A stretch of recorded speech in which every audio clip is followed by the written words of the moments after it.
সে এবার সুনিশ্চিত হতে চায় আসলে পাদ্রী যে তাওহীদের ধর্মের দাওয়াত দেয় এটা সত্য নাকি মিথ্যা। এইবার সেই কথা বলে, আল্লাহ, পাদ্রীর ধর্ম যদি সত্য হয় এই পাথরের আঘাতে যেন বাঘ মারা যায়। এইবার বিসমিল্লাহ বলে হাতের সেই পাথরটা বাঘের দিকে নিক্ষেপ করলো। যখন ওই পাথরের আঘাত বাঘের গায়ে লাগলো সাথে সাথে বাঘ মারা গেল। এইবার এই যুবক সুনিশ্চিত যে পাদ্রী হকের উপরে আছে, সত্যের উপরে আছে। আব্দুল্লাহ বিন তামের এইবার তার হকের কথা প্রমাণিত হয়ে গেছে, সুনিশ্চিত হয়ে গেছে। আব্দুল্লাহ বিন তামের রাজপ্রাসাদে যেই জায়গায় থাকতেন ওই জায়গায় একজন উজির ছিল। ওই বাদশাহ উজির ছিল অন্ধ, চোখে দেখে না। আব্দুল্লাহ বিন তামের তাকে বলতেছে, শোনো, আমি তোমার চোখটা ভালো করে দিতে পারি, তবে কেমনে ভালো হলো এটা তোমাকে গোপন রাখতে হবে আর আমার কথা মানতে হবে, তাহলে তোমার চোখ ভালো হয়ে যাবে। আব্দুল্লাহ বিন তামের এইবার আল্লাহর কাছে দোয়া করল, তার দোয়া কবুল হয়ে গেল। ওই অন্ধ উজিরের চোখ ভালো হয়ে গেল। উজিরকে সে তাওহীদের দাওয়াত দিল, উজিরও ঈমান আনলো। পরের দিন এই উজির যখন রাজ দরবারে গেছে, আগে ছিল অন্ধ, এখন চোখে দেখে না। উজিরের ইয়াকিন দুনিয়ার কেউ তার চোখ ভালো করে নাই, চোখ ভালো করছে কে? আরো জোরে বলেন কে? সাউন্ড বাড়ান। চোখ ভালো করছে কে? জবান খুলে কর। আল্লাহ তাআলা চোখ ভালো করছে। ওই লোক যখন রাজ দরবারে গেছে, বাদশাহ তারে জিজ্ঞাসা করে, তোমার চোখ কেমনে ভালো হইল? তুমি না অন্ধ ছিলা? এইবার জজবায় ওই লোকটা জবাব দিয়ে দিয়েছে যে আমার চোখ ভালো করেছে আল্লাহ। আব্দুল্লাহ বিন তামের তাকে বলছে, খবরদার, এই কথাগুলো কিন্তু বাদশার সামনে প্রকাশ করা যাবে না। কিন্তু উজির যখন প্রকাশ করে দিয়েছে আমার আল্লাহ আমার চোখ ভালো করছে, বাদশাহ এবার বলে, বল, আমি তোর আল্লাহ, আমি তো তোর চোখ ভালো করি নাই, কোন আল্লাহ তোর চোখ ভালো করছে? এইবার উজিরের উপরে নির্যাতন। উজির স্বীকার গেল যে আব্দুল্লাহ বিন তামের সে আমাকে তাওহীদের ধর্মের দাওয়াত দিয়েছে, একত্ববাদের দাওয়াত দিয়েছে, আমি ঈমান এনেছি। এইবার আব্দুল্লাহ বিন তামের উপরে জুলুম। লম্বা কথা সংক্ষিপ্ত সারে বলি, আব্দুল্লাহ বিন তামের উপরে জুলুম। চিন্তা করতেছে, দুধ কলা দিয়া আমি আমার ঘরে সাপ পুষতেছি, এটা হলো কথার কথা, কিন্তু সাপ কিন্তু কলা খায় না। সব কলা খায়, এটা কথার কথা আর কি। আব্দুল্লাহ বিন তামেরকে এইবার বাদশাহ তার জন্য পথের কাটা মনে করতেছে। আব্দুল্লাহ বিন তামের যেহেতু পথের কাটাকে সরায় দিতে হবে, তা না হলে তার খোদাই প্রতিষ্ঠিত হবে না। এক লড়াই তাদের মধ্যে শুরু হয়ে গেছে। আব্দুল্লাহ বিন তামেরকে একদল লোক দিয়ে পাঠায়া দেওয়া হলো উঁচু পাহাড়ের উপর, যে যাও ওখান থেকে তাকে ফালায়া দিবা, পাথরের আঘাতে সে যেন ক্ষতবিক্ষত হয়ে মরে যায়। একদল মানুষ তাকে নিয়ে পাহাড়ের উপরে চলে গেছে। আব্দুল্লাহ বিন তামের দুনিয়ার কেউ যদি তার নাও থাকে, যিনি আছেন তিনি কে? আল্লাহ রাব্বুল আলামিন পাহাড়ে কম্পন সৃষ্টি করে দিয়েছেন। আল্লাহ তাআলা আব্দুল্লাহ বিন তামেরকে হেফাজত করেছে, আর সাথে বাকি যারা গেছিল তারা পাহাড় থেকে পড়ে গেছে, মরে শেষ। সুস্থতার সাথে আব্দুল্লাহ বিন তামের উপস্থিত বাদশার দরবারে। বাদশাহ অবাক, হতবাক, কি ব্যাপার? তোমারে না মারতে পাঠাইলাম, তোমার সাথে যারা গেছে তারা কোথায়? বলে, আল্লাহ আমাকে হেফাজত করেছে, বাঁচিয়েছে, যারা গেছে তারা সবাই খতম হয়ে গেছে। এইবার আর এক দলকে পাঠাইছি, যাও একে নিয়ে সমুদ্রের মধ্যে ফালায়া দিবা। একদল মানুষ আব্দুল্লাহ বিন তামেরকে নিয়ে নৌকায় সমুদ্রের ভেতরে নিয়ে গেছে। আল্লাহ তাআলা ওই জায়গা থেকেও আব্দুল্লাহ বিন তামেরকে হেফাজত করেছে।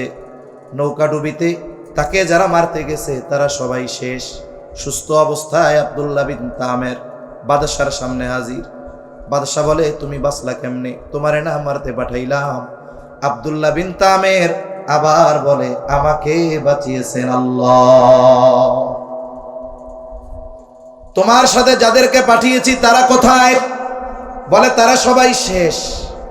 আব্দুল্লাহ বিন তামিরকে বারবার হত্যার চেষ্টা করেও বাদশাহ হত্যা করতে পারে না। এবার আব্দুল্লাহ বিন তামির বলে, বাদশাহ তুমি তোমার পদ্ধতি যতই অবলম্বন করো না কেন আমাকে হত্যা করতে পারবা না। তবে আমি একটা পদ্ধতি তোমাকে বলে দেই, এই পদ্ধতি যদি তুমি অবলম্বন করো তাহলে তোমার মনোবাসনা পূরণ হবে। আব্দুল্লাহ বিন তামিরকে বলে, বলো কোন পদ্ধতি? তুমি যদি আমাকে মারতে চাও গোটা দেশে এলান করে দিবা, নির্ধারিত একটা জায়গায় সকলকে জড়ো হতে বলবা, সকলের উপস্থিতিতে তোমার জল্লাদ আমার দিকে তীর নিক্ষেপ করবে। তবে একটা শর্ত, এই তীর মারার সময় বলতে হবে বিসমিল্লাহি বিরব্বিল গোলাম। এই গোলাম, এই যুবকের রবের নামে তীর মারতেছি, আল্লাহর নামে তীর মারতেছি, যে এই রবে এই যুবকের রব, এই যুবকের রব আল্লাহর নামে তীর মারতেছি।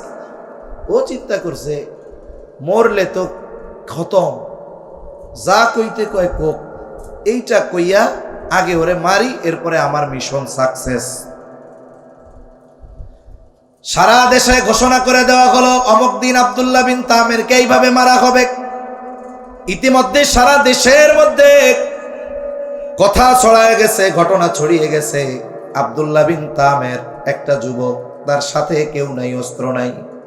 বাদশার সাথে তার এক তুমুল লড়াই শুরু হয়েছে।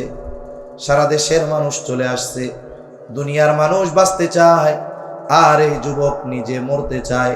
দেখার দরকার, সবাই হাজির, বুড়া গুড়া সবাই হাজির, সন্তান কোলে নিয়ে দুগ্ধপোষ্য সন্তান নিয়ে মাও হাজির।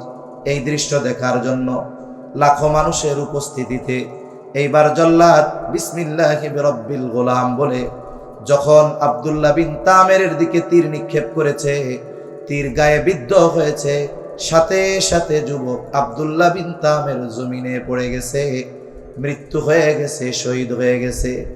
এই দৃশ্য দেখে উপস্থিত লাখো জনতা সমস্বরে প্রত্যেকে জবান খুলে উঁচু আওয়াজে ঘোষণা দিয়েছে, আমানতু বিরব্বিল গোলাম, আমরাও এই যুবকের রবের উপরে ঈমান আনলাম। তাহলে এই যুবকের মিশন কি ছিল? যুবকের মিশন ছিল মানুষদের কাছে ঈমানের দাওয়াত পৌঁছে দেওয়া। এটাই ছিল তার সফলতার মূল। বলে সে বেঁচে থেকে পারে নাই ঠিক, মৃত্যুর মাধ্যমে সফলতা অর্জন করেছে। এই জন্য শুধুমাত্র বেঁচে থাকলেই মানুষ সফল হয় তা না, বরং মৃত্যুর মাধ্যমেও মানুষ চূড়ান্ত কাঙ্ক্ষিত সফলতা অর্জন করে। এজন্য অনেকে হতাশার মধ্যে ভুগে যে আমরা মুসলমান, আমাদের উপরে এত জুলুম, এত অত্যাচার। ইমানদার যদি ইমানের উপরে থাকে, ইসলামের উপরে থাকে, তাহলে সে যদি মারাও যায় এটাও তার সফলতা, ঠিক কিনা বলে? মূলত আমি অন্য কিছু কথা বলার জন্য আয়াত পাঠ করছি, এরপরেও কথাগুলো আল্লাহর তরফ থেকে আসলো তাই বললাম।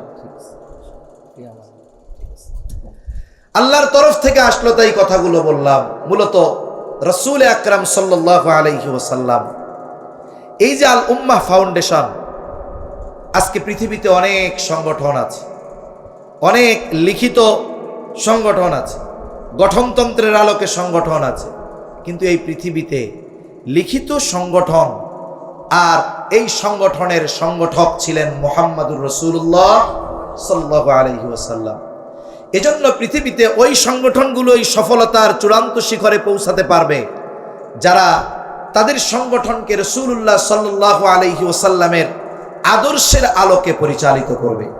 নবীজি সাল্লাল্লাহু আলাইহি ওয়াসাল্লাম নবুয়তির পরে তার মানবিক বা তার আখলাকের পূর্ণতা আসছে এমন নয়, বরং আমার আপনার নবীজি নবুয়ত পাওয়ার বহু পূর্বে পরিপূর্ণ উত্তম আখলাকের অধিকারী ছিলেন।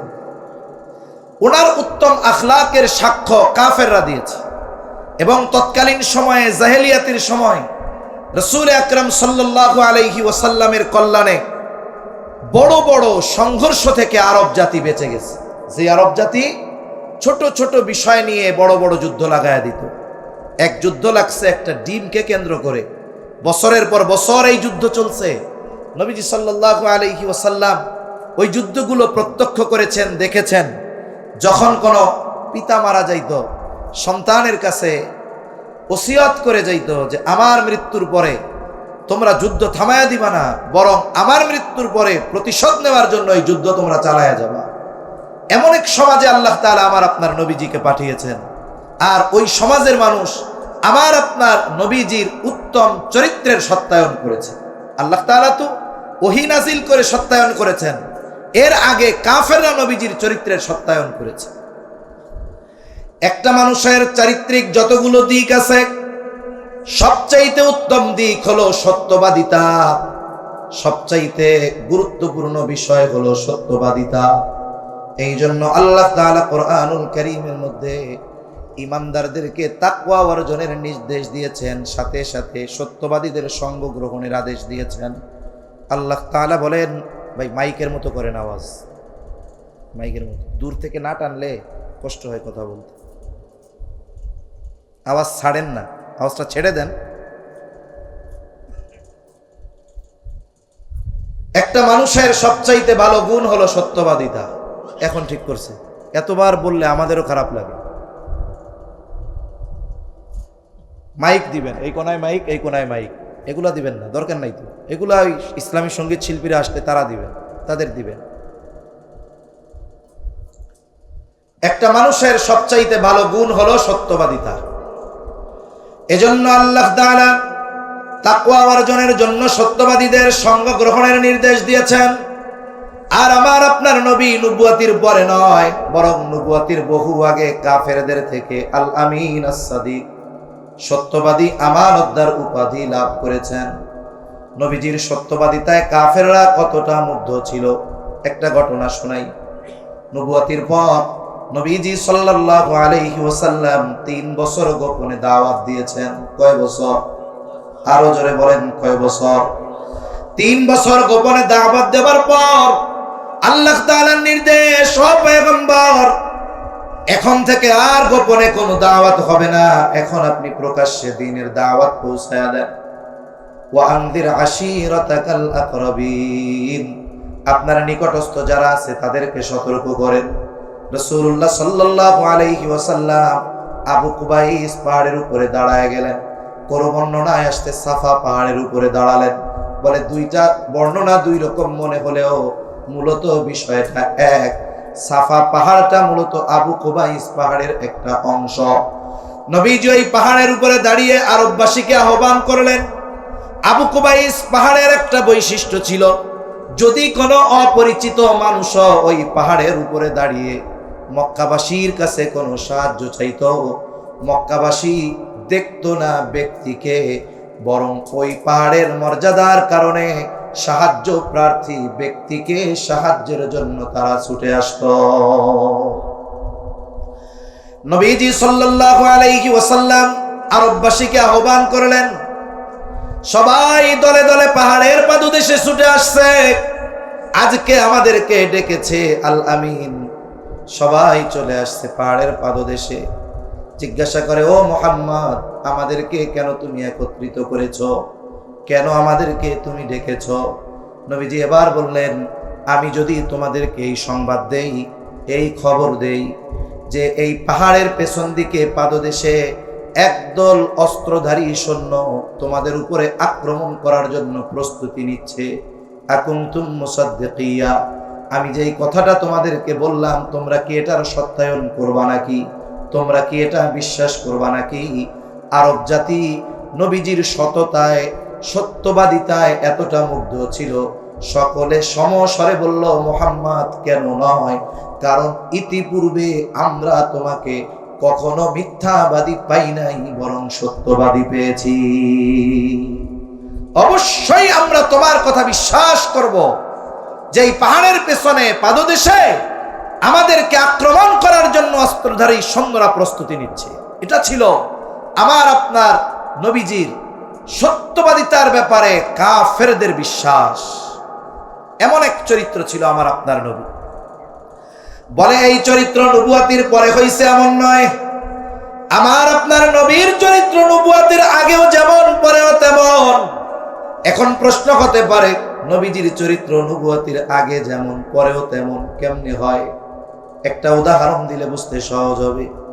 মনে করেন এক ব্যক্তি 10 বছর আগে একটা স্বর্ণের বার আনছে, স্বর্ণের বার 10 বছর ঘরে রেখে দিয়েছে, কিছুই বানায় নাই। বলেন তো 10 বছর আগে যে উজ্জ্বলতা ছিল, 10 বছর যদি এই স্বর্ণটা ফালায় রাখে, ওই উজ্জ্বলতা থাকবে নাকি? উজ্জ্বলতা থাকবে? কথা বুঝেন নাই মনে হয়। থাকবে না। ঘুম আসতেছে আপনাদের? তাকবীর দেন তো, নারায়ে তাকবীর, আরো জোরে নারায়ে তাকবীর। আগামীকাল অফিস আছে কার কার? একটু আদর্শ করেন। আপনার ফজরের নামাজ আছে কার কার? সবার আছে মাশাআল্লাহ। কয়েকজন হাতুসা করে নাই, এটাও একটা সত্য কথা। নামাজ পড়বো না, মিথ্যা কথা কয়ে লাভ কি? এমনিই তো পড়বো না এক গুনাহ, আবার মিথ্যা কথা কয়ে আর এক গুনাহ কামানোর দরকার আছে? এগুলাকে পরিপূর্ণ দিনের উপরে আসার তৌফিক দান করেন। যেহেতু অফিস আছে, নামাজ তো মূল, অনেক রাত 12টা, বেশি সময় যাব না। মৌলিক কিছু কথা একটু আপনাদের সাথে একটু মুযাকারা করা দরকার। স্বর্ণের বার যদি 10 বছর আগে আইনা রাইখা দেওয়া হয়, বলে ওটার উজ্জ্বলতা হারিয়ে যাবে। উজ্জ্বলতা হারিয়ে যেতে পারে, তবে কিন্তু তার মূল্য কমবে না। মূল্য কমবে নাকি? মূল্য কমবে না। এখন নবীজির চরিত্র স্বর্ণের মতো, আগেও স্বর্ণ পরেও স্বর্ণ, তবে তফাৎ কোথায়? বলে নবুয়াতির আগে স্বর্ণ, তবে সেই স্বর্ণের উজ্জ্বলতা কম ছিল। আল্লাহ তাআলা নবুয়াতি দেওয়ার মাধ্যমে ওই স্বর্ণের উজ্জ্বলতা তথা ওই চরিত্রের উজ্জ্বলতা বাড়ায় দিয়েছেন, যার কারণে নবুয়াতির আগে আমার আপনার নবীর চরিত্রে মুগ্ধ ছিল শুধু মক্কাবাসী, আর নবুয়াতির পর আমার আপনার নবীর চরিত্রে মুগ্ধ হয়েছে গোটা সৃষ্টি জগৎ। এইভাবেই আল্লাহ তাআলা আমার আপনার নবীকে উত্তম চরিত্রে গড়ে তুলেছেন। শুধু তাই না, নবীজি সাল্লাল্লাহু আলাইহি ওয়াসাল্লাম নবুয়াতির পরে শরীয়তে ইসলামে যেই বিষয়গুলো নিষিদ্ধ হয়েছে, আমার আপনার নবীর দ্বারা নবুয়াতির আগে এই ধরনের কোনো কাজ আল্লাহ সংগঠিত করতে দেন নাই। নবীজি একবার একটা বিবাহ অনুষ্ঠানে গিয়েছেন, আরবের বিবাহ অনুষ্ঠান, রাত্রব্যাপী নাচ গান মদ্যপান হবে, সবার দাওয়াত, সবাই বিবাহ অনুষ্ঠানে গেছে, খাবার দাবারের পর্ব শেষ, এরপরে মূল পূর্ব পর্ব মধ্যরাত থেকে সারা রাত ব্যাপী নাচ গান হবে, মদ পান হবে। সবাই অপেক্ষমান কখন ডাক আসবে। একটু পরে একজন ঘোষণাকারী ঘোষণা দিল যে তোমরা সবাই ওই জায়গায় সমবেত হও, এখন আমাদের এই অনুষ্ঠান শুরু হয়ে যাবে। সকলে দৌড় শুরু করে দিয়েছে, হুড়মুড়ায় চলে গেছে যে আগে গেলে আগে বসা যাবে, জায়গা পাওয়া যাবে, পরে গেলে দূরে বসতে হবে। নবীজি সাল্লাল্লাহু আলাইহি ওয়াসাল্লাম এক দলের সাথে আসছে। নবীজি বলেন, ওরা সবাই আমাকে তাগাদা দিচ্ছে, ও মুহাম্মদ তাড়াতাড়ি চলো, আগে না গেলে জায়গা পাওয়া যাবে না। ওরা আমাকে তাগাদা দেয়, কিন্তু হঠাৎ দু চোখ জোড়ে আমার ঘুম নেমে আসছে, আমার শরীরটা ক্লান্ত হয়ে গেছে। আমার প্রচন্ড ঘুম যখন আসছে, আমার এই অবস্থা দেখে আমাকে রেখে আমার সাথীরা চলে গেছে। আমি বাড়ির এক কর্নারে ঘুমায় গেছি, সারা রাত ঘুমে অতিবাহিত হয়ে গেছে। সকালবেলায় সূর্যের আলো যখন আমার চোখে পড়েছে, আমার চেহারার উপরে পড়েছে, আমার ঘুম ভাঙছে। এর আগে সারা রাত কি হয়েছে এর কোনো আওয়াজ আমার কানে আসে নাই। যদি নবীজি ওই অনুষ্ঠানের মধ্যে শরীক থাকতেন, হয়তো কাফেররা একটা সময় বলতো, মুহাম্মদ তুমিও তোমার যৌবনকালে অনেক নাচ গানের অনুষ্ঠানে গিয়েছ। রাসূলুল্লাহ সাল্লাল্লাহু আলাইহি ওয়াসাল্লাম নবুয়াতির পরেও মদ হারাম হয় নাই, নবুয়াতির পর মদ হারাম হয় নাই, অনেক পরে হয়েছে, 3 ধাপে। এরপরে আল্লাহ তাআলা মদ হারাম করছে। কিন্তু কেউ একথা বলতে পারবে না নবুয়াতির পরে মদ হারাম হওয়ার আগে অথবা নবুয়াতির আগে আমার আপনার নবী কোনোদিন মদ পান করেছেন, এই কথা কেউ বলতে পারবে না। আল্লাহ তাআলা নবুয়াতির আগে নবুয়াতির পরে মদ হারাম হওয়ার আগ পর্যন্ত গোটা হায়াতে আমার আপনার নবী কোনোদিন মদ পান তো বহুদূর মদের আসরেও নবীজি যান না। এইভাবে আল্লাহ তাআলা আমার আপনার নবীজির চরিত্রকে হেফাজত করেছেন এবং নবুয়াতির বহু পূর্ব থেকে নিয়ে আমার আপনার নবীজির মাধ্যমে সামাজিক ও মানবতার কাজগুলো আমার আপনার নবীজির মাধ্যমে নিয়েছে।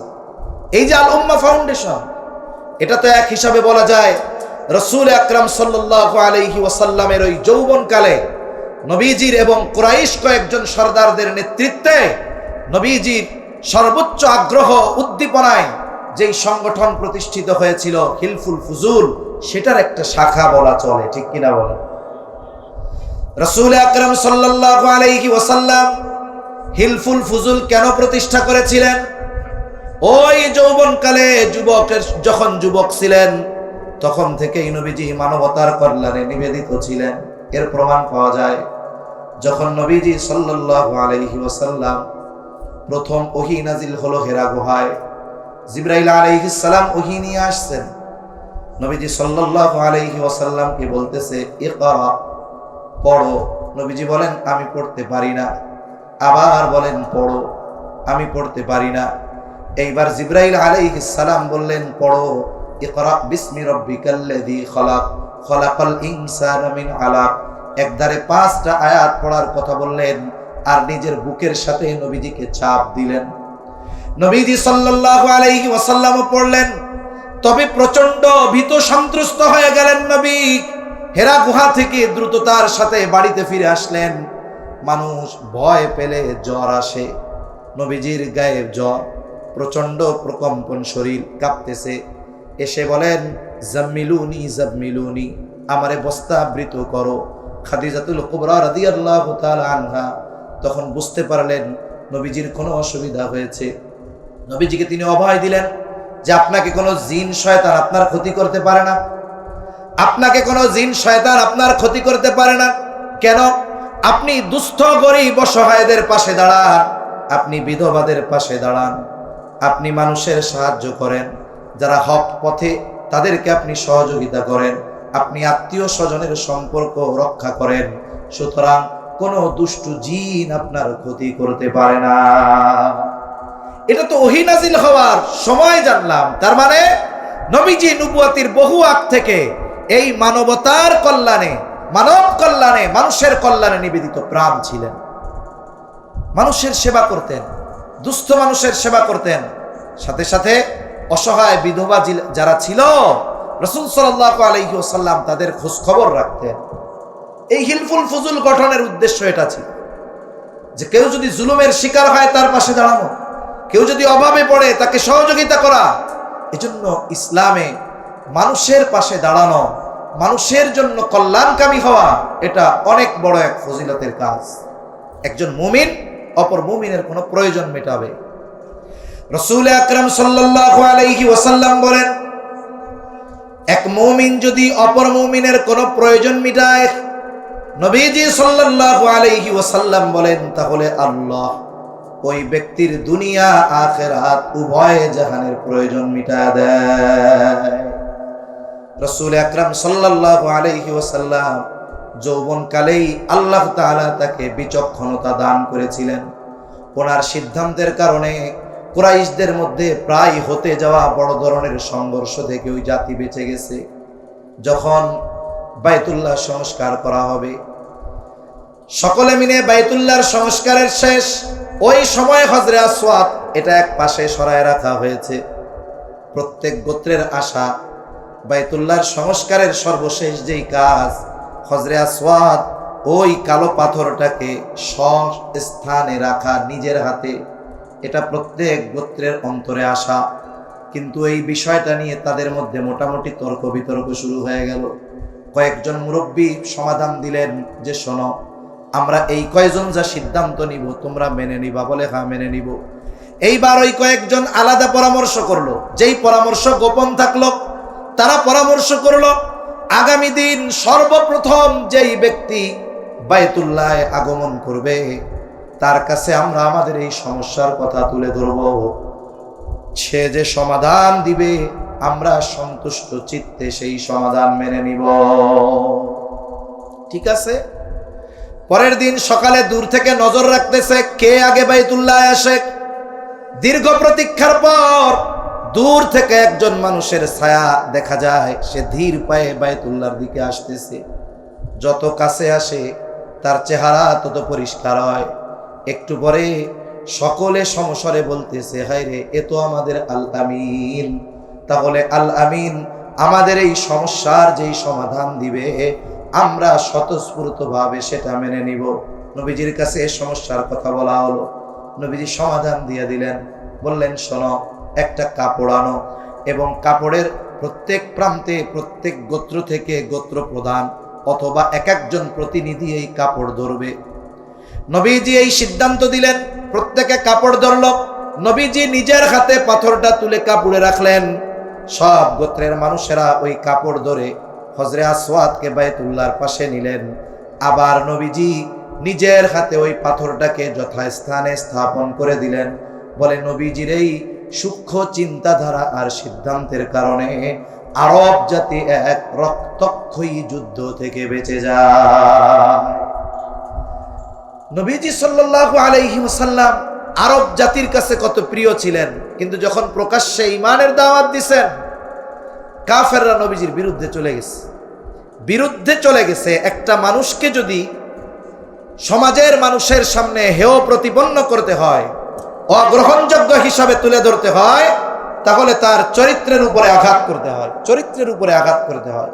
কিন্তু কাফেররা নবীজিকে হত্যার চেষ্টা করেছে বারবার, কিন্তু কখনোই নবীজির চারিত্রিক ব্যাপারে অপবাদ দেওয়ার দুঃসাহস করতে পারেনি। তারা কখনো নবীজির চরিত্রের ব্যাপারে অপবাদ দেওয়ার দুঃসাহস করে নাই।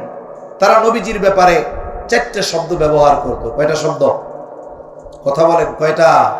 4টা। 1 নাম্বার, তারা নবীজির ব্যাপারে বলতো মুহাম্মদ পাগল, মুহাম্মদ জাদুকর, মুহাম্মদ কবি।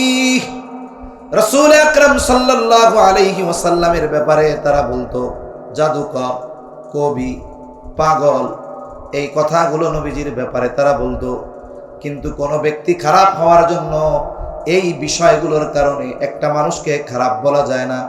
বরং বিষয়টা তো এমন হয়েছে, তাদের এই মিথ্যা অপবাদগুলাও গোটা পৃথিবীতে ইসলামের দাওয়াত পৌঁছে দেওয়ার কারণ হয়েছে। অনেক সময় মানুষের প্রচার শুধু পজিটিভ ভাবে হয় না, অনেক সময় নেগেটিভ ভাবেও প্রচার হয়। নবীজি যখন প্রকাশ্য দাওয়াত দেওয়া শুরু করেছেন, কাফেররা চিন্তা করলো সারা পৃথিবী থেকে মানুষ আসবে। জাহেলিয়াতের সময়ও হজের কর্মকাণ্ড চলতো। তারা চিন্তা করতেছে, বাহিরের মানুষগুলো যদি আসে, মুহাম্মাদের সাথে যদি দেখা হয়, আর মুহাম্মদ যদি তাদেরকে তার নতুন ধর্মের দাওয়াত দিয়ে তার দলে ভিড়ায় নেয়, তাইলে তো আমাদের দল পাতলা হয়ে গেল, হালকা হয়ে গেল।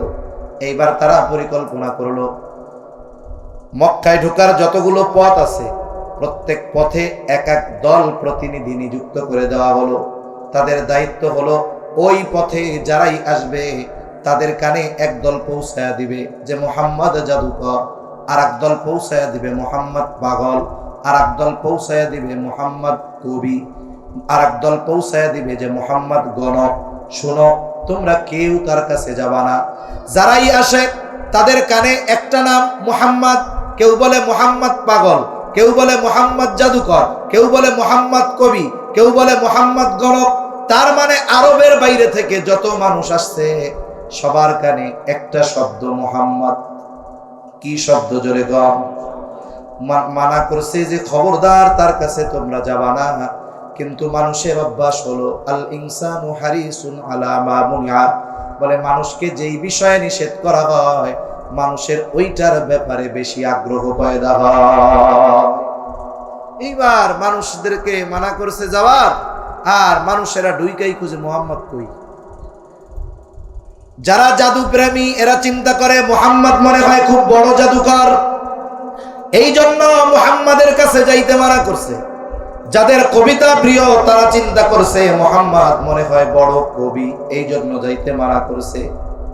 যাদের জাদু প্রিয় তারাও খোঁজে মুহাম্মদ, যাদের কবিতা প্রিয় তারাও খুঁজে মুহাম্মদ, যারা গণক দেখতে চায় তারাও খুঁজে মুহাম্মদ, যারা পাগল দেখতে চায় তারাও খুঁজে মুহাম্মদ। এইবার নবীজির কাছে আসছে কেউ জাদু দেখার জন্য, কেউ কবিতা শোনার জন্য। জবান খুলে বলেন তো, আমার আপনার নবী কি জাদুকর নাকি? আমার আপনার নবীজি কি কবি নাকি? আমার আপনার নবী পাগল নাকি? আমার আপনার নবী গণক নাকি? আমার আপনার নবীর কাছে কবিতা নাই, জাদু নাই, কিচ্ছু নাই। তবে একটা জিনিস আছে যেটার নাম হলো কোরআন। কি আছে জোরে বলেন? কোরআন। নবীজি কোরআন শোনায় দিতেন, আর এই কোরআন শুনে মানুষের অন্তরে হেদায়েতের নূর প্রজ্বলিত হয়ে যাইত। ঈমান যে কয়জন আনুক তারাও কি আর ছড়ায় দিছে যে শোনো মক্কায় একজন লোক আছে তার নাম মুহাম্মদ। কাফেররা চেয়েছে কি যেন মানুষেরা নবীজির কাছে না আসে। তাদের এই কৌশলকে কাজে লাগায়া আল্লাহ তাআলা আমার আপনার নবীর নাম গোটা দুনিয়াব্যাপী ছড়ায় দিছে। সুবহান। আমার আপনার নবী সর্বোত্তম আখলাকওয়ালা নবী। আমার আপনার নবীর চরিত্রের মধ্যে কোনো অপূর্ণাঙ্গতা নাই। এজন্য নবীজি সাল্লাল্লাহু আলাইহি ওয়াসাল্লাম বলেন, ইন্নামা বুইসতু লিউতাম্মিমা মাকারিমাল আখলাক। নবীজি সাল্লাল্লাহু আলাইহি ওয়াসাল্লাম বলেন, আমাকে উত্তম চরিত্রে পরিপূর্ণতা প্রদানার্থে প্রেরণ করা হয়েছে। আমার আপনার নবীর আগে যত নবী দুনিয়ায় আসছে সব নবী উত্তম চরিত্রওয়ালা, কোনো সন্দেহ নাই। কিন্তু আমার আপনার নবী শুধু উত্তম চরিত্রওয়ালা নবী এমন নয়, বরং আমার আপনার নবী হলেন উত্তম চরিত্রে পরিপূর্ণতা দান করনেওয়ালা নবী। এজন্য আমার আপনার নবীজির চরিত্রের সত্যায়ন দুনিয়ার কোনো মানুষ করে নাই। আমার আপনার নবীজির নবুয়তির পর ওই চরিত্রের সত্যায়ন যিনি করেছেন তিনি কে? আরো জোরে বলেন কে? আল্লাহ তাআলা বলেন, ওয়া ইন্নাকা লাআলা খুলুকিন আযীম। আল্লাহ তাআলা বলেন আপনি মহান চরিত্রে অধিষ্ঠিত। তার মানে আমার আপনার নবীর চরিত্র হলো এমন এক চরিত্র, ওই চরিত্রকে যদি আমরা অনুসরণ করি, অনুকরণ করি, আশা করা যায় এই পৃথিবীতে মুসলমানদের জয়ের এই নিশানাকে, জয়ের এই ঝান্ডাকে দুনিয়ার কোনো মানুষ ঠেকাতে পারবে না। কিন্তু আফসোস, নবীজির সেই রেখে যাওয়া আখলাক, নবীজির সেই রেখে যাওয়া চরিত্র থেকে আমরা অনেক দূরে চলে গেছি। এজন্য আজকে সাময়িকভাবে আমাদের উপরে কিছু মুসিবত আসতেছে, তবে হ্যাঁ, আমরা যদি ফিরে আসি তাহলে আল্লাহ তাআলা আমাদেরকে আবারও সেই গৌরবময় অতীতের মতো আমাদের ওই অবস্থাকে আবার সে জায়গায় নিয়ে যাবেন ইনশাআল্লাহ। এজন্য আল্লাহ রাব্বুল আলামিন কোরআনুল কারীমের ওই আয়াতে বলেন, লাকাদ কানা লাকুম ফি রাসূলিল্লাহি উসওয়াতুন হাসানাহ। আল্লাহ তাআলা বলেন তোমাদের জন্য রাসূলের জীবন আদর্শের মধ্যেই রয়েছে উত্তম আদর্শ। যেহেতু নবীজির আখলাক পরিপূর্ণ, নবীজির চরিত্রের সত্যায়ন করেছেন আল্লাহ, বলে এই চরিত্রের অনুসরণ যারাই করবে তারাই সফল হয়ে যাবে। ইমানদার যদি নবীজির চরিত্র অনুসরণ করে তার দুনিয়া আখিরাত উজ্জ্বল। বলে কোন কাফেরও যদি নবীজির আখলাককে অনুসরণ করে কমপক্ষে দুনিয়ার জগতে সে উপকৃত হবে। আফসোসের বিষয়, আজকে বহির্বিশ্বের অনেক দেশ নবীজির সুন্নাহ, নবীজির আদর্শ, নবীজির আখলাককে গ্রহণ করার কারণে জাগতিক লাইনে সমৃদ্ধশালী হচ্ছে। কিন্তু আমরা মুসলমান ওই নবীর উম্মত হবার পরেও, ওই নবীকে নবী হিসাবে পাওয়ার পরেও ওই নবীর আদর্শ ধারণ করতে পারি না, ওই নবীর আদর্শ ধারণ করি না। এটা আমাদের বড় দুঃখে। এজন্য নবীজির আদর্শের আলোকে আমাদের রাষ্ট্র ব্যবস্থা, ব্যক্তিগত জীবন, সামাজিক জীবন, রাজনৈতিক জীবন, অর্থনৈতিক জীবন এটাকে গড়ে তুলতে হবে। তাহলে সফলতা পূর্ণ শিখরে পৌঁছানো যাবে ইনশাআল্লাহ। কারণ নবীজির চরিত্র হলো কোরআন। নবীজির চরিত্র কি? কোরআন। কোরআন হলো লিখিত, আর নবীজি হলেন জীবন্ত কোরআন। আয়েশা সিদ্দিকা রাদিয়াল্লাহু তাআলা আনহার কাছে একজন এসে জিজ্ঞাসা করে, আয়েশা, রাসূল আকরাম সাল্লাল্লাহু আলাইহি ওয়াসাল্লামের চরিত্রের ব্যাপারে কিছু বলেন। আয়েশা সিদ্দিকা রাদিয়াল্লাহু তাআলা আনহা বলেন, তুমি কি কোরআন পড়ো নাই? লোকটা বলে, হ্যাঁ পড়েছি। এবার আয়েশা সিদ্দিকা রাদিয়াল্লাহু তাআলা আনহা জবাব দিলেন, কানা খুলুকুহুল কোরআন। তিনি জবাব দিলেন, কোরআনই হলো নবীর চরিত্র। তাহলে এই কোরআন ছেড়ে, নবীজির আদর্শ ছেড়ে আমরা কোন পথে চলতেছি? ওই পথ যখন ছেড়েছি, জালেমরা আমাদের উপরে চেপে বসতেছে। আমাদের মুসলমানদেরকে নির্বিচারে মুসলিম দেশে জুলুমের শিকার হওয়া লাগতেছে। উগ্রবাদী, সন্ত্রাসী, ইসকন আমাদের উপরে চেপে বসার অপচেষ্টা করতেছে, ঠিক কিনা বল? আমরা আমাদের সন্তানদেরকে উত্তম আদর্শে করতে পারি নাই। শুধুমাত্র এক পক্ষের দোষ দিলে হবে না, আত্মসমালোচনাও করতে হবে। কেন মুসলমান নারীরা কেন অমুসলিমদের প্রেমের ফাঁদে পা দিবে? মনে রাখতে হবে, ইসলাম ফ্রি মিক্সিং কে নিষিদ্ধ করেছে। ইসলামে ফ্রি মিক্সিং কি নিষিদ্ধ? এই বিষয়টা কোন পর্যায়ে চলে গেছে চিন্তা করেন, যে আজকে হিজাবধারী মেয়েরাও, মুসলিম ঘরের মেয়েরা, এমনকি মাদ্রাসায় পড়ে এমন মেয়েরাও এই হিন্দু সম্প্রদায়ের ইসকনের উগ্র জঙ্গিদের লালসার শিকার হতে বাধ্য হচ্ছে, ঠিক কিনা বলে? এই সমাজ ব্যবস্থা দিয়ে, রাসূল সাল্লাল্লাহু আলাইহি ওয়াসাল্লামের আদর্শ বাদ দিয়ে, মানব রচিত সমাজ ব্যবস্থা দিয়ে এই সমাজে, এই রাষ্ট্রে শান্তি আনা সম্ভব নয়। এটা কোশ্চেন কালেও হবে না। এখন বলতে পারেন, হুজুর আমরা কি করতে পারি? পরিবর্তনের শুরু হতে হবে নিজের থেকে, যে আমি রাসূল সাল্লাল্লাহু আলাইহি ওয়াসাল্লামের আদর্শ কতটুকু ধারণ করলাম, আমি রাসূল সাল্লাল্লাহু আলাইহি ওয়াসাল্লামের সুন্নাহকে কতটুকু ধারণ করলাম, সাথে সাথে রাসূল সাল্লাল্লাহু আলাইহি ওয়াসাল্লামের এই আদর্শ সমাজে বিস্তারের ক্ষেত্রে আমি কতটা ভূমিকা রাখলাম। এই বিষয়গুলো নিজেকে নিজে প্রশ্ন করতে হবে। এজন্য পরিবর্তনের শুরু করতে হবে নিজের থেকে। আমাকে চিন্তা করতে হবে, এই দুনিয়া ছেড়ে আমাকে যাওয়া লাগবে, লাগবে কি লাগবে না? মানুষ যখন মারা যায়, কবরের মধ্যে রাখার আগে একটা দোয়া পড়ে। একজন মানুষ মারা গেল, মারা যাবার পর তারে গোসল দেওয়া হলো, কাফন দেওয়া হলো, এবার তার জানাজা কমপ্লিট। খাটিয়া নিয়ে কবরস্থানে, যেখানে কবর খোঁড়া হয়েছে, সে জায়গায় নিয়ে যাওয়া হলো। এইবার দুইজন কবরের ভিতরে নামলেন, উপর থেকে 2-3 জনে লাশটাকে নিচে নামায় দেয়। এই যে যখন লাশটা কবরে নামায়, তখন একটা দোয়া পড়ে। দোয়া আমাদের এলাকায় পড়ে, বিসমিল্লাহি ওয়া আলা মিল্লাতি রাসূলিল্লাহ। আপনাদের এলাকায় কি পড়ে? অন্য কিছু নাকি? বিসমিল্লাহি ওয়া আলা মিল্লাতি রাসূলিল্লাহ। এই কথাটা কি বলে? মূলত বুজুর্গানে দিন বলেন, এই সময় মূলত বলা হয়, আয় আল্লাহ, আপনার নামে এমন এক ব্যক্তিকে কবরে রাখতেছি, বলে যে গোটা হায়াত সুন্নাতের উপরে অতিবাহিত করেছে।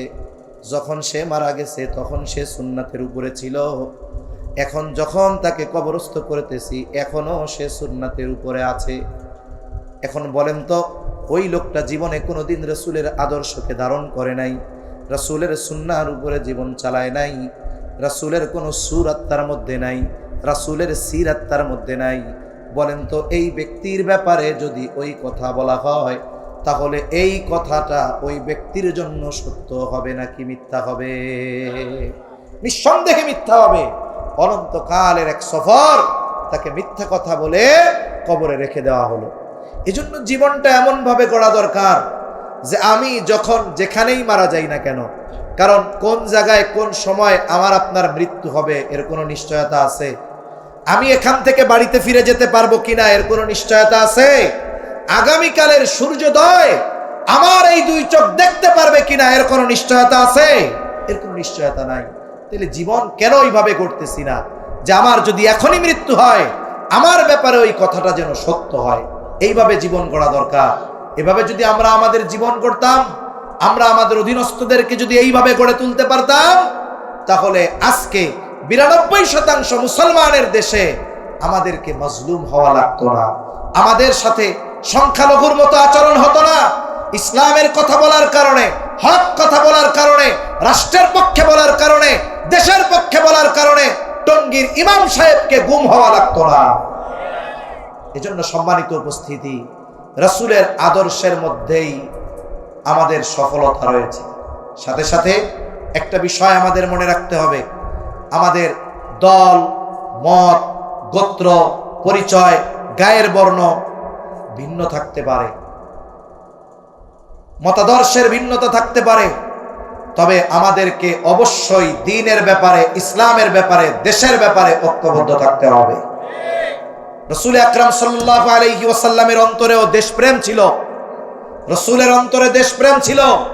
এজন্য প্রত্যেকটা ইমানদার নাগরিকের অন্তরে দেশপ্রেম থাকা দরকার।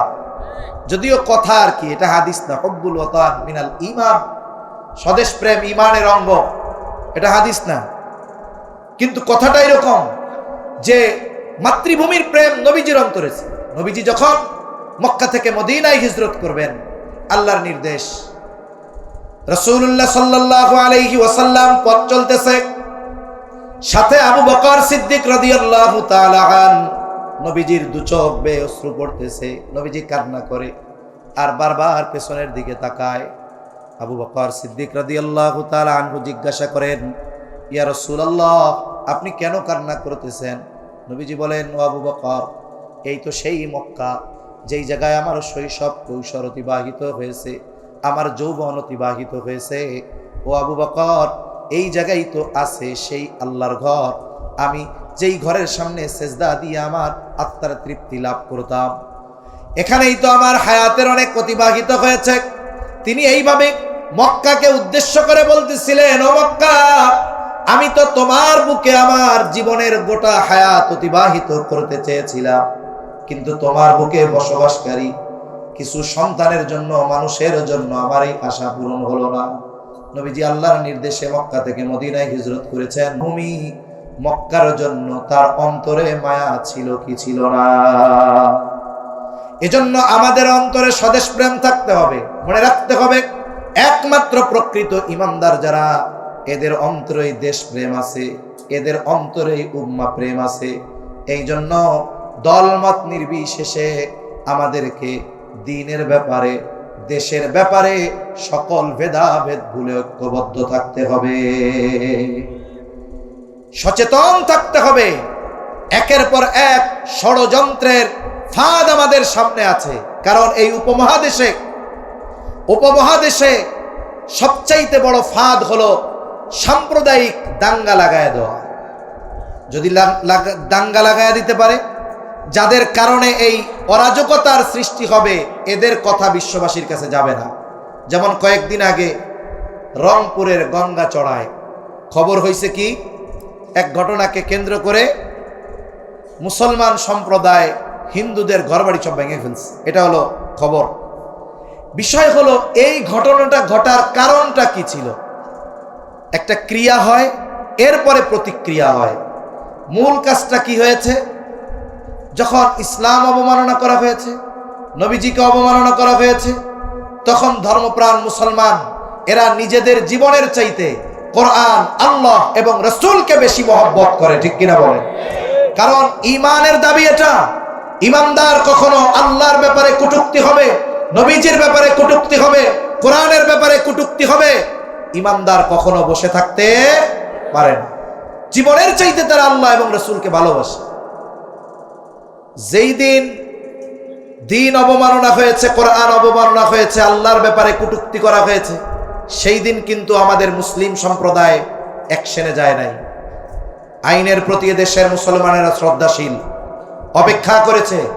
কিন্তু অপরাধীর ব্যাপারে প্রশাসনের গাফলতির কারণে, ঢিলেমির কারণে, গুরুত্বহীনতা প্রদর্শনের কারণে মুসলিম তাওহীদি জনতা অ্যাকশনে যেতে বাধ্য হয়েছে। ঠিক কিনা বলে? তাহলে এই পরিস্থিতি হওয়ার জন্য প্রথম দায়ীকে, যে ইসলামের ব্যাপারে কটূক্তি করেছে।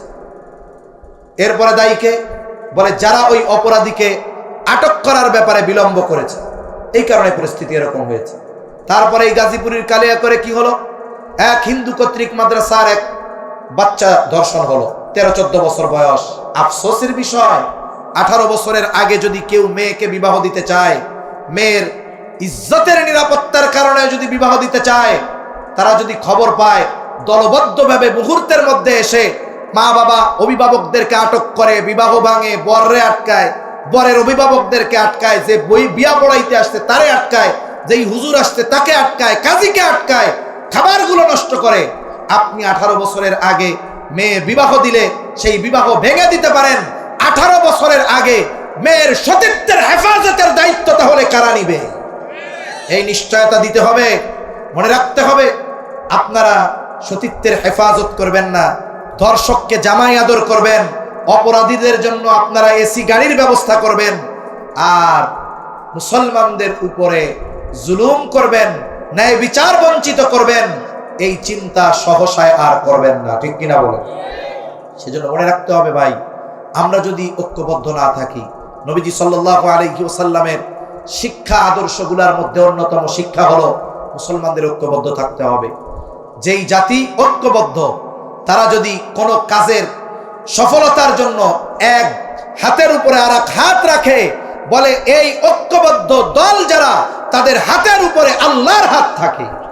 আল্লাহ রাসূল সাল্লাল্লাহু আলাইহি ওয়াসাল্লাম বলেন, ইয়াদুল্লাহি আলাল জামাআ, যারা ঐক্যবদ্ধ তাদের উপরে আল্লাহ তাআলার হাত থাকে, তাদের উপরে আল্লাহর রহমত থাকে।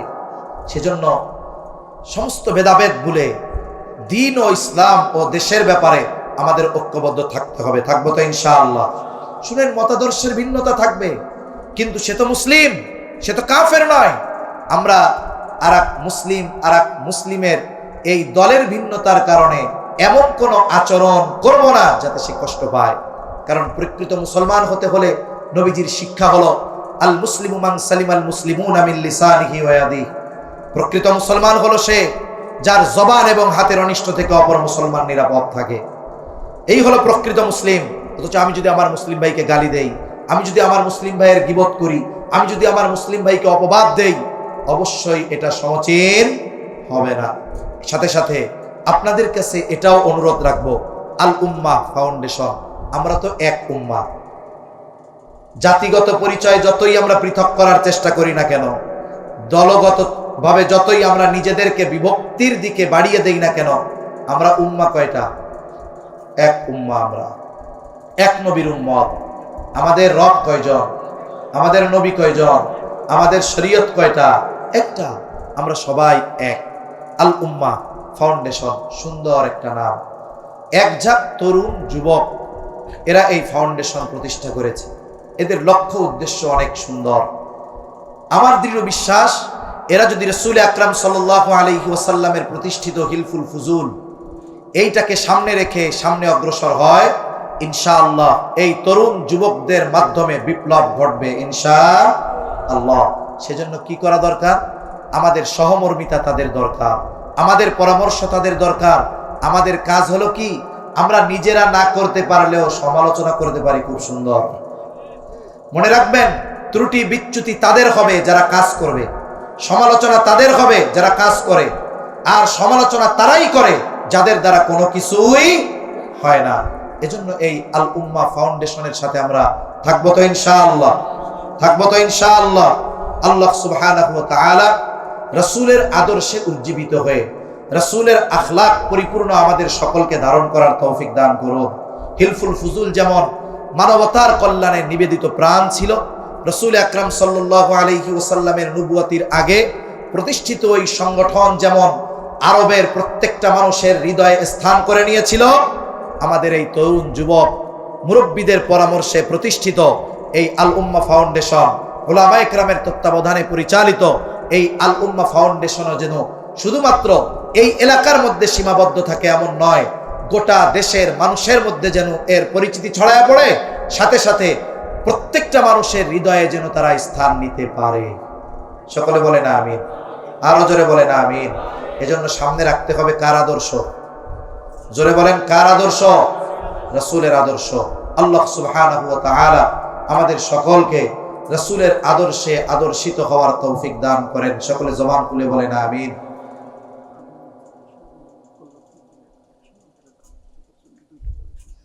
আচ্ছা, আমরা সবাই তাদেরকে পরামর্শ দুআর মাধ্যমে সহযোগিতা করব কোন ইনশাআল্লাহ। আরো জোরে বলেন ইনশাআল্লাহ। সাথে সাথে আল্লাহ সুবহানাহু ওয়া তাআলা আমাদের যাদেরকে সামর্থ্য দিয়েছেন, যার যেমন সামর্থ্য আছে সেই সামর্থ্যের আলোকে আমরা তাদের সহযোগী হব তো ইনশাআল্লাহ। জোরে বলেন ইনশাআল্লাহ। এখন আপনাদের কাছে দোয়ার আগে একটা অনুরোধ, দোয়া না কইরা কারা কারা যাবেন একটু হাত উঁচা করেন তো। দোয়া না কইরা কারা যাবেন, হাত উঁচা করেন। আচ্ছা, ওয়াদা জানি ঠিক থাকে। ওয়াদা খেলাফ কার আলামত? জোরে বলে না, কার আলামত? কোনো কথা নাই, আপনি দোয়া না কইরা যায়েন। এক জায়গায় কইছি যে ভাই, যে আপনার বাড়ি যদি দাওয়াত খাইতে চাই তাহলে